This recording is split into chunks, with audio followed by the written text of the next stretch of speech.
Hi, I'm Jeff and welcome to my shed.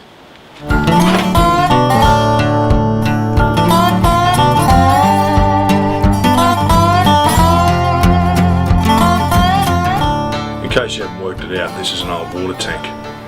The next door neighbour had a leak in this tank, so he decided to buy a new one, and I thought it'd make a good shed, so we made up a jerry-rigged trailer set up with a big long pipers and axle with some F100 rims on it, and towed it down our rickety driveway.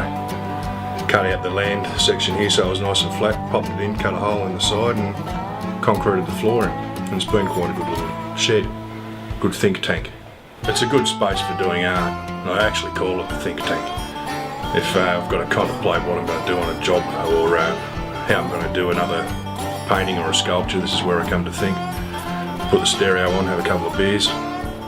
It's a good little place to escape from reality.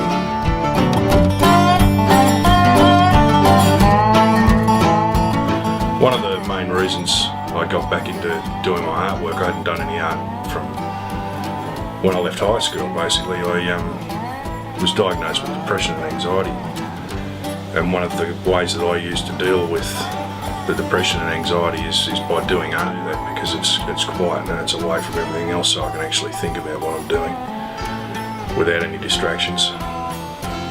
It's depression and anxiety is something that is starting to get a bit of media coverage now, but it's been widely stigmatised in the past, and it's something that I think should be brought more to the attention of people so that they can understand that just because you can't see that someone's broken, that there's not something physically wrong that you can put your finger on, there's still something wrong with them inside. By using different art forms and forums on the internet to deal with things like this, it's a big help. A lot of my artwork I put onto a website, onto Facebook, actually, on a Facebook page called Art by JD. That I've had a lot of feedback from that. People are very interested in what I've been doing, so it's a good tool. Being a non-insulated tin shed, it can be a little bit cool here in the winter, but I can fire my forge up outside and put it near the doorway. That keeps things warm. Being a blacksmith, that's what I tend to do when it's really cool, but in the summer it gets really hot in here, and then I tend to just work outside underneath the shade of the trees or just underneath this awning as well. But it's the extra roof over the top does help. There's a little bit of airspace between the top of the shed and the elements, but it still gets very hot in here in the summer.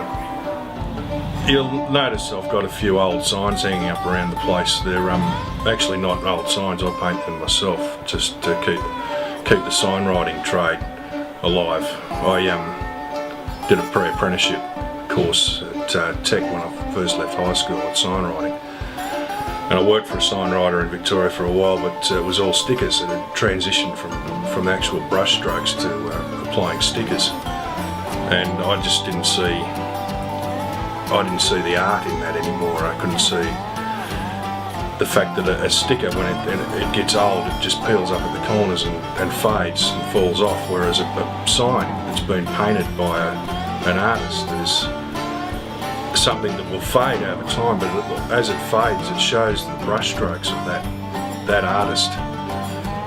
From the day when he painted it, you see his brush strokes still in that sign 50 years later, and to me that's a thing of beauty.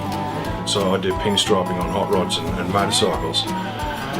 That was around from the days of the coaches, and a lot of fire trucks, and trucks still, like fire trucks in the States, but trucks around Australia still have traditional pinstriping on them, brush pinstriping. People are starting to do it again, which is good.